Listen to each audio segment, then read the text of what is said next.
Hi, I'm Nicola McKenzie, founder and mortgage advisor at Dunham McCarthy Mortgages. And today I'll be explaining how to make an offer on a property in the best way to make sure that you are the front runner and get your dream home. So stay tuned.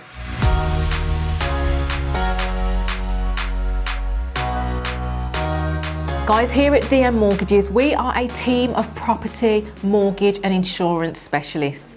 We deal with lots of banks and building societies and use our expertise and specialist knowledge to help you to compare your options and find you the best mortgage deal to suit your circumstances. So make sure that you head over to our website, dm.mortgage, and book in today for a free of charge appointment. And of course, if today's video is useful, then make sure that you hit that subscribe button and the notification bell so that you do not miss any of my future video uploads. But let's get into today's video. So once you have found a property that you know you want to purchase, whether it's for investment or residential, to secure it officially, you'll need to make an offer.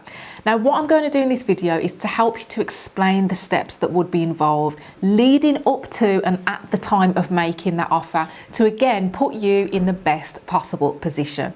So the first thing that you want to do before you make the offer actually is to make sure that you've done your homework on that property.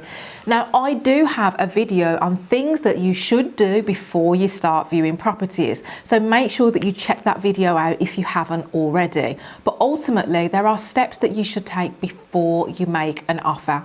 And to give you a brief summary on some of those steps, you want to have checked out things like the value of the property, ensure it's competitively priced by comparing it to similar priced properties in the area. You'll also want to have made sure that you've investigated the area to ensure that this is definitely somewhere that you want to live or rent a property out in. Make sure that you're in close vicinity of, things that are important to you, amenities, good transport links, school catchment areas, check crime levels, check flood zones to make sure that this property is suitable for your needs. Now, before you make an offer, there are also some questions that you might want to ask the estate agent. So here's a few examples. You might want to know how many viewings there have been on this property, because that's going to help you to determine, how quickly you need to move to make that offer, and also get an idea of how popular that particular property is.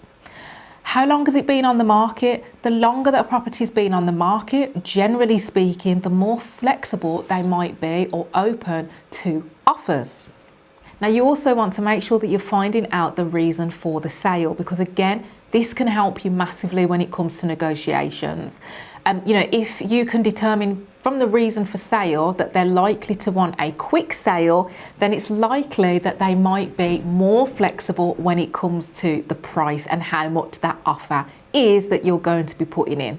Now, you also want to ask the estate agent what is the minimum price that the seller will accept if you are considering making negotiations on that property. It could potentially cut out a lot of time wasting by just simply asking the questions. These questions will help towards working out what you think the best price is to offer. And if you're unsure on the negotiation aspects of things, I do have a video about how to negotiate on a property, so make sure you check that one out as well. Now, let's look at how you actually make the offer. Once you've done all your homework and you're still confident that this is the property that you want to buy, you've worked out how much you're looking to offer, now is the time to speak to the estate agent and put that offer forwards. Now, to do this, you'll want to follow the next few steps. So the first thing you'll want to do is actually tell the estate agents. Now, by law, estate agents have to pass on every offer that they receive to the seller of the property. So bear that in mind. Don't fall for their tricks in telling you otherwise. You want to also make sure, though, that you are showing the estate agent that you are a serious buyer, because ultimately they could sway the seller on whose offer to accept. Just because an estate agent has to forward an offer, that does not mean that the seller of the property has to accept it. So you want to make your offer over the phone or in person, and I would always suggest that you follow it up in writing via an email. This then cuts out any room for misunderstandings or confusion. And just another tip, to make your offer stand out even more, then you might want to consider writing a letter to the seller via the agent, detailing why you want to buy that property and giving them a reasoning behind the offer. You know, this will add a personal touch to things, and again, it's just helping you to stand out from other potential buyers. Now, if more than one person makes an offer on a property, estate agents will sometimes ask the potential interested buyers to submit what's called a sealed bid. So that's a sealed bid in an envelope by a set date, but the same principles ultimately apply, and you still probably want to follow these steps. Now, when there's more than one person that wants to make an offer, sometimes estate agents will ask buyers to submit what's called a best and final offer by a set date. And this is very similar to sealed bids. The only difference is that an estate agent would accept it over the phone or, you know, in person. It doesn't have to necessarily be in writing. But even where it's best and final offer, I would still suggest following it up in writing. Again, just to make sure that there's no, miscommunications and everyone's on the same page as to what your offer is. Now, next, you will want to provide documentation within reason that the estate agent requests.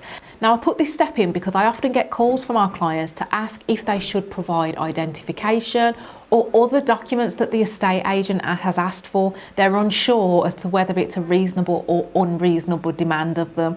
Now, the answer to that is that every agent is different and they're going to ask for different things to back up an offer.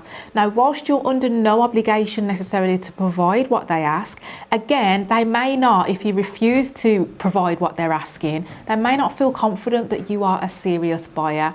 Therefore, if their request is sensible to show them that you're a serious buyer, then provide it. Now, where an estate agent's putting too much pressure on you, most certainly what I wouldn't be advising is to use their in-house services. There's many reasons for this. I've got a video on the channel about why you should avoid estate agents' in-house services.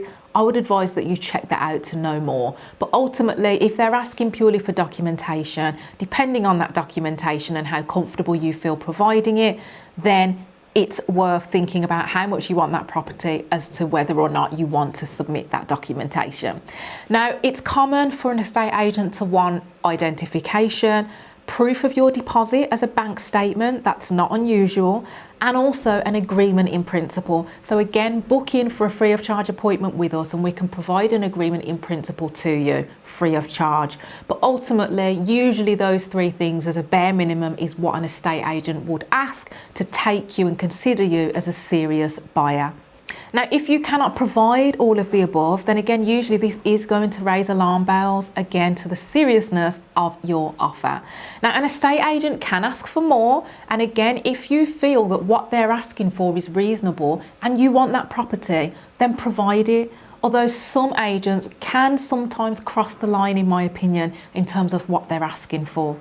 Now, what do I mean by crossing the line? Now, as an example, we had a client that was asked to provide a £1,000 non-refundable deposit just to reserve the property. Now, for new builds, that's pretty common. If you're reserving a new build property, you'll typically be asked for a £500 deposit.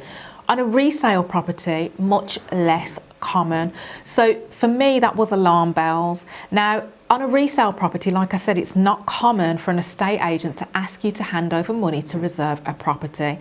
Now, I'm not saying that you shouldn't hand it over in every single case. I'm just saying, to me, that raises alarm bells. I might be tempted, depending on how badly I want that property, to look elsewhere. But again, that does depend on how you feel about the house and how badly you want it. But the point I'm making is that estate agents can ultimately ask for what they want. Whether you provide it or not is dependent on how comfortable you feel about doing that. But ultimately, within reason, probably want to provide documentation that they ask for if you want to be taken as a serious buyer. Now, once you've made your offer, it's also worth backing that offer up with as much evidence as possible. So if you're making an offer, give them reasons as to why you think that offer is reasonable, assuming that you're negotiating. Tell them if you found a nearby property that's of a similar description a few months ago that sold for a lesser price. Tell them if you feel that, the work that needs doing is more than is reasonable for the price that it's being marketed at. and also reconfirm your position. So what I mean by that is that if you're a first time buyer or a renter, then you are going to be more attractive to sellers who want to avoid long chains, possible delays, sales falling through. Now, this is going to encourage a seller to maybe choose you, even if there's another buyer that may be putting a higher offer. The fact that you don't have a chain makes you more attractive potentially as a buyer. So tell the agent all of this information, again, to make sure that you are in the best possible position. Now, finally, once you've followed those steps, you will want to protect the purchase. So hopefully your offer is accepted, and after an offer's been made and accepted by the seller, you have to bear in mind a key point. It's not legally binding on either side, at least if you're in England and Wales. Rules are different in Scotland, but in England and Wales, not legally binding until you reach the point of what's called exchange of contracts. Either party can still pull out. I have got a video titled Exchange of Contracts and Completion and the difference between the two. Check that out if you're unsure what that means. But ultimately, to minimise the risk of a property transaction falling through, once you have that offer accepted, ask the agent to take the property off the market. It's not unreasonable for you to request that. Now, they should agree to do that as well, again, if they're serious about their house sale. Now, whilst an estate agent is not obliged to take the property down from market, it will, if they agree to it, prevent obviously other buyers coming in at a late stage and making further offers. Now, if an estate agent does not agree to take the property off the market, then by all means ask them why and proceed with caution, because you are need to go in to spend money on things like surveys, solicitors, etc. before you reach the point of exchange of contracts. So you want to minimise the risk of that sale falling through as much as possible. And there you have it. Hopefully you get an offer accepted and you can then start on the mortgage process. And that's where we come in. So like I said, here at Dunham McCarthy Mortgages, we're a team of specialist mortgage brokers and advisors and insurance specialists. And we are here to help guide you through the house buying process. It's not simple, guys, and we're here to guide you through every step of the way, give you advice to help you avoid making costly mistakes. So head over to our website, which is dm.mortgage, and book in for a free of charge appointment today. And we'd be happy to help you through the process. And don't forget, of course, if you have enjoyed that video and you found it useful, make sure that you subscribe to this channel and hit the notification bell so that you don't miss any future episodes. And I'll look forward to seeing you soon.